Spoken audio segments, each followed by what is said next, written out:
بسم اللہ الرحمن الرحیم۔ طہارت کا بیان، سبق نمبر 1۔ حضرت ابو ہریرہ رضی اللہ تعالیٰ عنہ سے روایت ہے کہ نبی کریم صلی اللہ علیہ وسلم نے ارشاد فرمایا کہ لعنت و ملامت کا سبب بننے والے 2 کاموں سے بچو۔ صحابہ کرام نے عرض کیا کہ وہ 2 کام کیا ہے؟ ارشاد فرمایا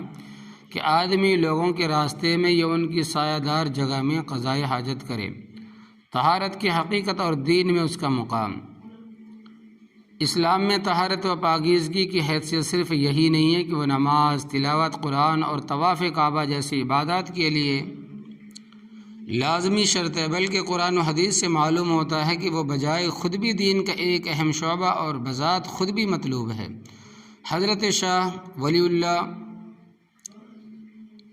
رحمہ اللہ حجت اللہ البالغہ میں فرماتے ہیں کہ اللہ تبارک و تعالی نے مجھے اپنے خاص فضل سے یہ حقیقت سمجھا دی ہے، فلاح و سعادت جس شاہ راہ کی طرف انبیاء علیہ الصلوۃ والسلام کی بعثت ہوئی، جس کا نام شریعت ہے، اگرچہ اس کے بہت سے ابواب ہیں، لیکن اپنی بے پناہ کثرت کے باوجود وہ سب بس ان 4 اصولی عنوانوں کے تحت آتے ہیں، جن میں پہلا اصول طہارت ہے۔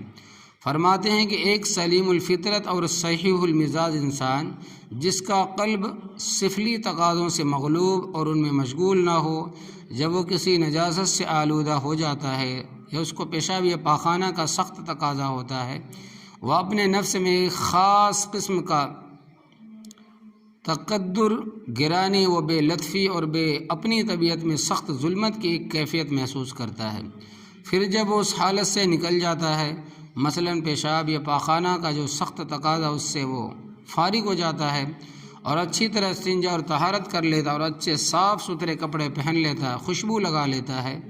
تو نفس کے تقدر اور طبیعت کی ظلمت کی وہ کیفیت جاتی رہتی ہے اور اس کے بجائے اپنی طبیعت میں ایک سرور و فرحت کی کیفیت محسوس کرتا ہے۔ بس دراصل پہلی کیفیت اور حالت کا نام حدث ناپاکی اور دوسری کا نام طہارت پاکی و پاکیزگی ہے، اور انسانوں میں جن کی فطرت سلیم اور جن کا ذوق صحیح ہے، وہ ان دونوں حالتوں اور کیفیتوں کے فرق کو واضح طور پر محسوس کرتے ہیں اور اپنی طبیعت و فطرت کے تقاضے سے حدث کی حالت کو ناپسند اور دوسری کو یعنی طہارت کی حالت کو پسند کرتے ہیں۔ اور نفس انسانی کی یہ طہارت کی اللہ تبارک و تعالی کے فرشتوں کی حالت سے بہت مشابہت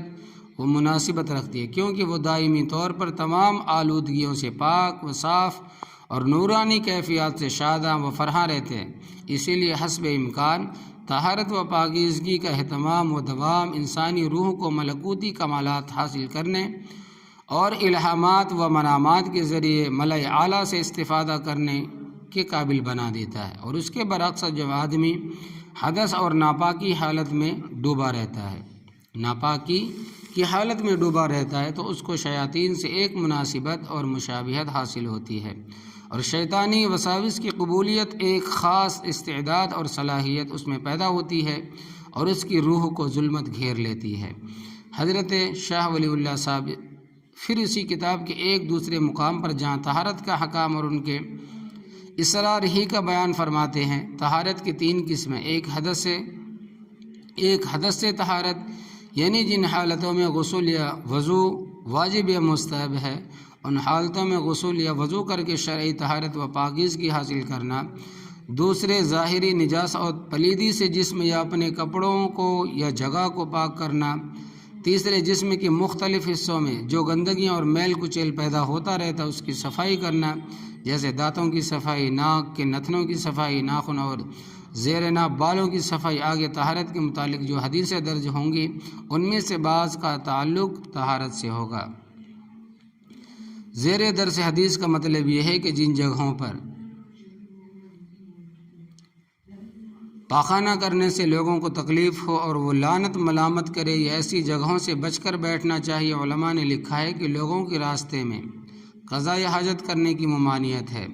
مراد وہ راستہ جس پر اکثر لوگ چلتے ہو اور وہاں سے گزرتے ہوئے وہ راستہ مراد نہیں جس پر لوگ بہت کم کبھی کبھار گزرتے ہوں۔ اور سایہ دار جگہ میں بھی ممانعت کی وجہ یہ ہے کہ وہ لوگوں کے بیٹھنے کی جگہ ہوتی ہے، لوگوں کو اس سے اذیت اور تکلیف ہوگی، اور پھر لوگ لعن طعن کریں گے۔ سایہ سے مراد عام سایہ نہیں بلکہ وہ سایہ جس میں لوگ آرام کرتے ہوں یا اس کے نیچے آرام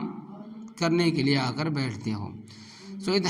اس حدیث شریف میں سب سے ہم سب کے لیے خاص سبق یہ ہے کہ دوسرے مسلمانوں کو اپنی طرف سے ہر قسم کے ایذا سے بچانے کی کوشش کرنی چاہیے۔